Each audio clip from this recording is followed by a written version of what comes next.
Doesn't help. So cutting $250 billion out of the budget, and at this point you're saying, don't worry, it'll be all good cuts, and the only stuff that will be left and increased is the stuff that creates jobs. It's hard to imagine that there's going to be a big enough impact on the deficit here to outweigh the overall effect of cutting government spending at a time when government spending is one of the true successes and why we're turning around out of this recession. I mean, you can brag on the stimulus and talk about how more of it is still due to go into effect. Right.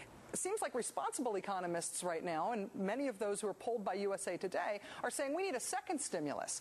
You guys are not only not talking about a second stimulus, you're talking about trying to cut $250 billion out of the budget. Well, first of all, I have to tell you, it sounds completely insane. $250 billion over 10 years. But, by the way, I think it's wrong that we're not talking about additional programs to foster job growth. The president last month talked about new jobs initiatives in areas of clean energy investment, building on some of the successes of the Recovery Act that you mentioned, but also considerable deep investments in clean energy manufacturing, for example, here in the United States, building the components of the new clean energy economy, education spending.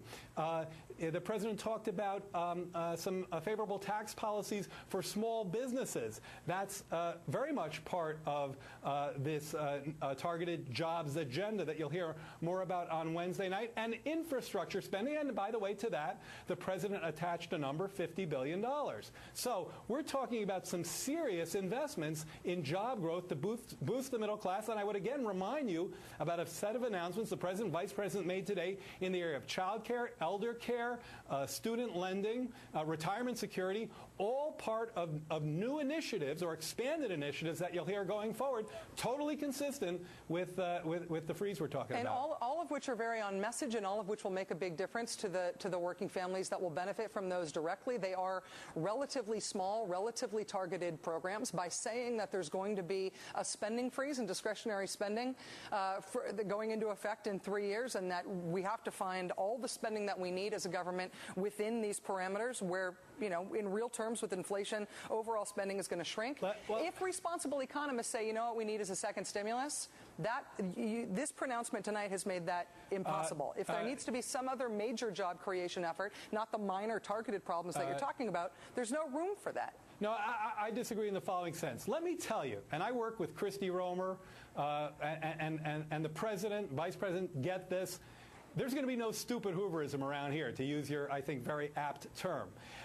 Spending programs in order to generate the kind of job growth that we need to offset the impact of what was the deepest recession since the Great Depression generally will fall outside of this freeze. All of the programs I mentioned, and these are, yes, you can say that some of the programs I mentioned regarding the middle class are relatively smaller than, say, a $787 billion stimulus package.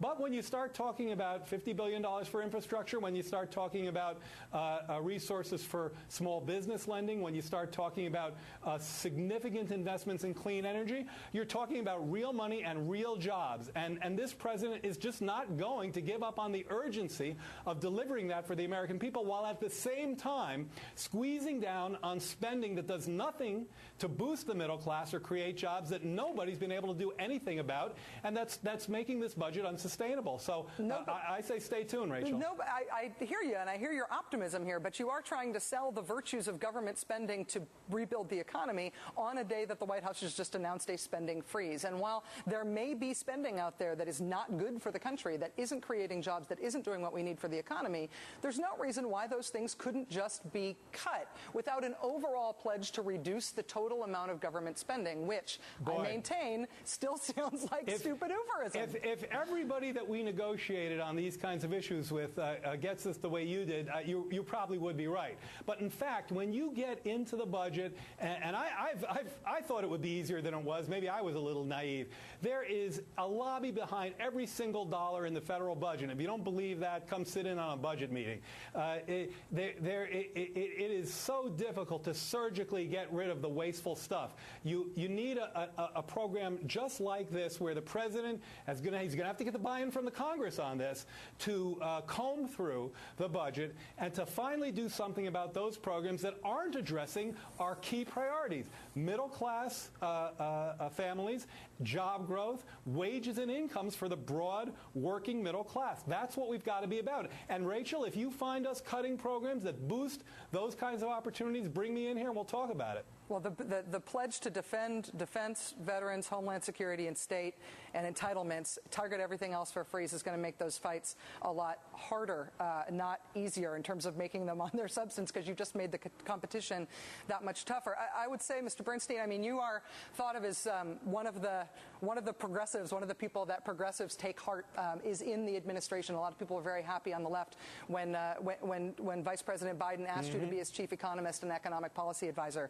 The White House was on the verge of really winning a lot of liberals over with taking on this fight with the banks and taking on Wall Street reform and taking on some of these other economic issues, really picking a fight with Republicans on this. And then to have followed that up the next day, the next business day, by following Evan Bayh's idea to adopt John McCain's main economic campaign promise from 2008, which he lost, seems to me politically it doesn't make any sense. Well, folks will correct me if I'm wrong, but my recollection is that McCain's was an across-the-board freeze. Remember, ours is not an across-the-board freeze. Ours is a freeze that enables us with the Congress to go through this president, to go through the budget, and believe me, his economic team's going to be sitting right there with him and try to accomplish the goals that I mentioned. And by the way, you talked about progressives and our role, within the administration. I just want to bring you back to this event today with the Vice President, the President, the Middle Class Task Force. For the last year, our task force has had 11 meetings across this country where the Vice President has heard from families about the budget difficulties that they face, paying for college, paying for child care, paying for elder care, saving for retirement. And today, and let's not forget this, Rachel, because I especially would like someone like you to help appreciate and amplify this point. Let's not forget that today, this president stepped in and did something that presidents haven't done for decades, that this middle-class squeeze has been forming, and he did something about it. He helped to ease that squeeze with an extension of that child care tax credit that went from capping out at $40,000 to up to $80,000, so that the max credit would now go to families much higher up in the income scale. For elder care, help to offset some of those costs. For kids paying burdensome debts on their student loans.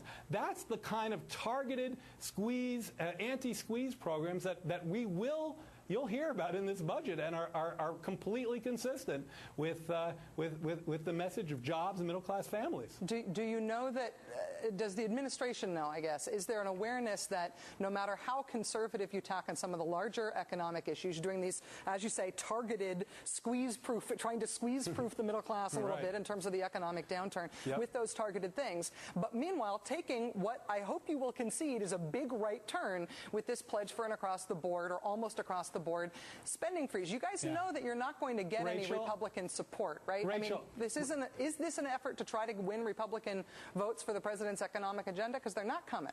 Look, cutting wasteful spending is not a big right turn. I mean, it's neither right nor left. Cutting wasteful spending is something budgeting. The president had pledged to do before this today. This is new. This is a spending freeze in the midst of an economic downturn. And maybe we'll be out of the economic downturn by then, but pledging it now either sets you up to break that if we're still in the economic downturn, or sets you up to really put the country further into the drink than it already is in order to look conservative. It is important to remember that the freeze doesn't take hold until 2011, but that said, the fact that this is not an across-the-board freeze means that, forget left and right, there are lobbyists supporting special interests throughout this budget that we can finally get in there and do something about. Now, I just don't see why that's serving the American people poorly if, and only if, at the same time we're doing everything we can to deliver on jobs for the middle class. And if we can do both of those, I would think that would be exactly where we want to be. Jared Bernstein is the chief economist and economic policy advisor for Vice President Joe Biden. You're a good sport to go toe-to-toe with me on this. You haven't convinced me at all, and I think you've got a huge policy and political problem on your hands because of this. But if all goes well for you, I think you'll be here more trying to defend it. And I appreciate your time tonight, sir. Thank you. You're welcome, Rachel. Okay, so the Democrats